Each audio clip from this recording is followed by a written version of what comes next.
Tapi sejak matahari terbit, Rasulullah sallallahu alaihi wasallam menyebutkan, sejak itu semua isi Al-Quran, baik yang ada di dalam mushaf-mushaf, isinya hilang Pak, lembaran putihnya saja yang tersisa.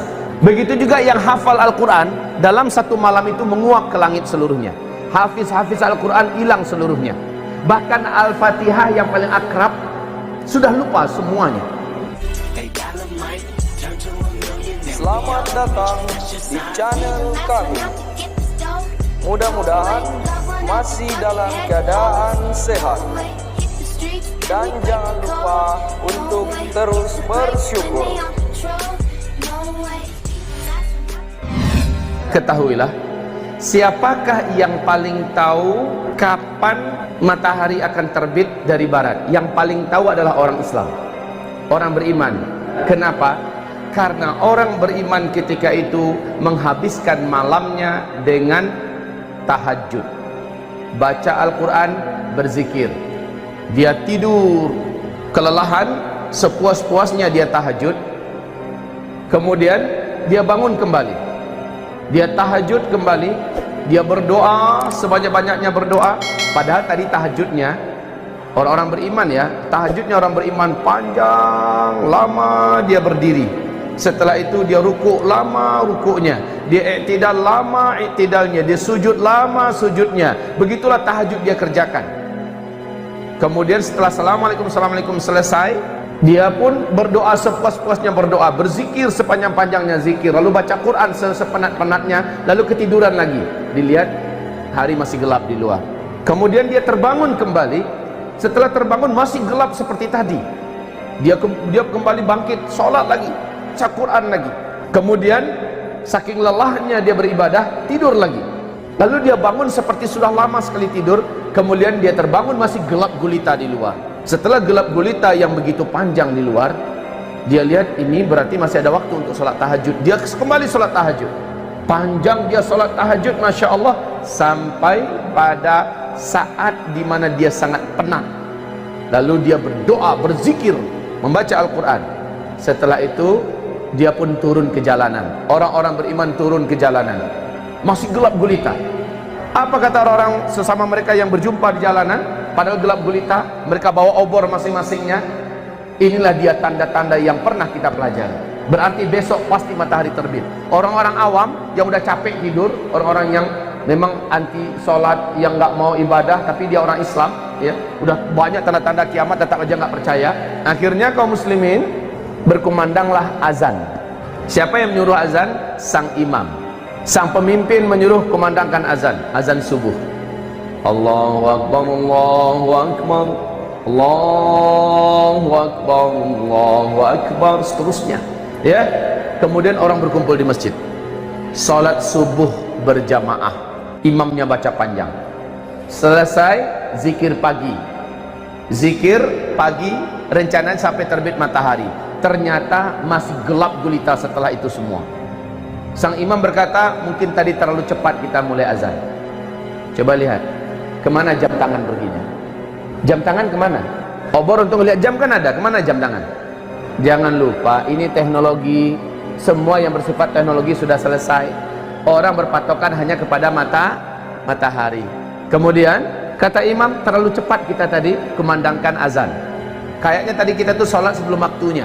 Kemudian dikumandangkan lagi azan subuh. Kaum muslimin sholat lagi, zikir lagi sepuas-puasnya.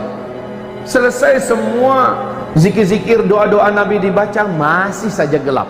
Kata imam, kayaknya itu yang tadi itu juga terlalu cepat. Ulang kembali azan lagi 3 kali kaum muslimin, 3 kali. Baru setelah itu mereka berzikir sepuas-puasnya zikir, mulailah nampak langit mulai terang. Tetapi anehnya bukan dari timur, dari barat.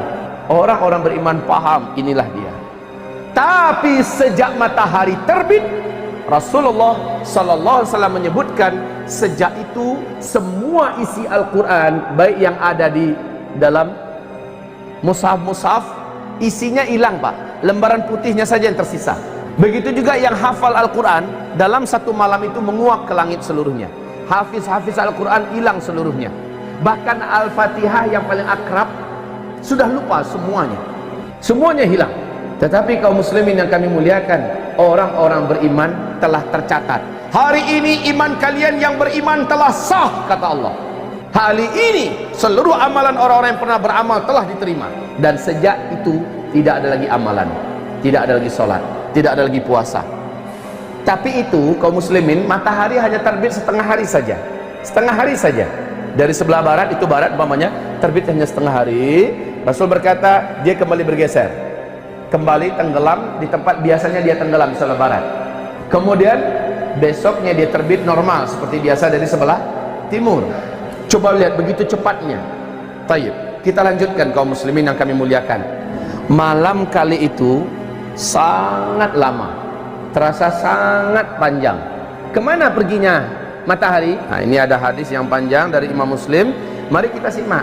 Dengan hadis inilah, dengan penuh hormat saya harus membantah pernyataan Syekh Imran Hussein, di mana beliau mengklaim maksud matahari terbit dari sebelah barat di akhir zaman adalah Islam nanti akan bangkit dari Amerika dan dari Eropa. Pernyataan itu saya bantah dengan hadis ini, dengan hadis yang diriwayatkan oleh Imam Muslim dalam kitab sahihnya, dalam kitab Al-Iman jilid 2 hadis nomor 195 dan 196. Kok bisa malamnya 3 malam berturut-turut orang di bumi hidup merasakan malam yang panjang, panjang sekali sehingga puas orang tahajud. Berulang-ulang orang melaksanakan tahajud. Tahukah kamu kemana matahari perginya? Matahari tidak ditutup oleh Allah, tidak, tapi memang dia pergi memenuhi panggilan Allah. Ngapain? Matahari pergi ke bawah arash, meninggalkan orbitnya, dan dia terus melesat sejauh-jauhnya sampai berada di bawah arash. Berarti matahari sudah keluar dari seluruh alam semesta dengan kecepatan yang hanya Allah yang memberikan, sampai di bawah arash, tepat dekat Sidratul Muntaha. Di situ dia sujud. Matahari sujud macam mana bentuknya entah, pokoknya dalam hadis dia sujud kepada Allah subhanahu wa ta'ala. Fakta ilmiah yang tidak akan pernah bisa diketahui oleh para pakar dan ahli astronomi manapun sampai hari kiamat, kecuali dari hadis ini, bahwa matahari telah pernah meninggalkan bumi sebanyak 2 kali sebelumnya. Ini hadisnya. Matahari pernah pergi meninggalkan bumi sebanyak 2 kali sebelumnya. Kali ketiga baru Allah perintahkan, terbitlah engkau dari tempat biasanya engkau tenggelam. Dengar hadisnya tadi? Dengar bahwa matahari telah pernah meninggalkan bumi ini dulu. Kapan? Belum ada para pakar yang mampu mengungkapkan ini. Kalaulah tidak ada hadisnya, kita tidak akan tahu ini. Dan Rasulullah tidak pernah bicara dengan nafsunya. Seluruh yang dikatakan adalah wahyu yang diwahyukan kepadanya. Untuk terbitnya matahari di sebelah barat, tahukah kamu kapan akan terjadi? Dia akan terjadi ketika di mana seluruh pintu taubat sudah ditutup oleh Allah subhanahu wa ta'ala. Orang yang mau taubat sudah terlambat. Orang yang menyatakan ingin syahadat memasuk Islam sudah telat. Allah subhanahu wa ta'ala sudah tidak lagi mendengarkan taubat mereka. Di kitab ensiklopedia akhir zaman, Rasulullah bersabda sallallahu alaihi wasallam, tempat terbitnya matahari dari sebelah barat, tempat terbitnya matahari, tenggelamnya matahari di sebelah barat, itu adalah pintu taubat yang ternganga. Jarak pintu taubat itu, kata Rasulullah SAW, 70 tahun perjalanan. Tidak tahu 70 tahun perjalanan cahaya atau perjalanan apa, pokoknya lebarnya pintu taubat itu terbuka adalah 70 tahun. Tapi ketika matahari terbit dari sebelah barat, sejak itu pintu tersebut tertutup rapat, maka tidak ada lagi taubat. Tidak ada lagi taubat. Orang yang ingin bersyahadat memasuk Islam sudah tidak lagi diterima. Bahkan sejak matahari terbit dari sebelah barat, tidak ada lagi sholat duha, tidak ada lagi sholat zuhur, tidak ada lagi sholat asar. Semua ibadah-ibadah dan syariat sudah diangkat. Besoknya binatang raksasa akan keluar dari dalam perut bumi. Malam harinya Al-Quran sudah dipanggil oleh Allah kepada sumbernya, kepada zatnya. Bahkan catatan, subhanallah, Bapak akan baca nanti hadis, kita dengarkan bersama-sama ya. Rasul mengatakan saat itu Al-Quran hanya tinggal lembaran-lembaran putih. Di waktu duha, setelah matahari terbit, orang-orang ingin melihat Al-Quran. Betul, Al-Quran sudah tinggal lembaran-lembaran putih. Saya bertanya kepada Bapak, di zaman Nabi ada nggak Al-Quran yang seperti ini? Di zaman sahabat ada nggak Al-Quran seperti ini? Tidak ada. Yang namanya kertas itu kan baru beberapa tahun kemarin yang baru munculnya kan. Nabi mengatakan saat itu Al-Quran sudah tinggal kertas-kertas putih kosong. Subhanallah. jelas beliau adalah nabi yang mulia, nabi yang benar, nabi yang jujur. Belum mengungkapkan ada kertas nanti di akhir zaman. Toh Al-Quran ketika dia diangkat sudah tinggal hanya lembaran-lembaran putih yang kosong. Subhanallah. Allah pada hari di mana matahari terbit dari sebelah barat mengumumkan bahwa hari ini iman orang yang telah beriman sebelumnya sudah sah. Hari ini orang yang pernah beramal dengan amal-amal sebelumnya telah diterima, dan dari hari ini tidak ada lagi amalan, tidak ada lagi iman. Subhanallah.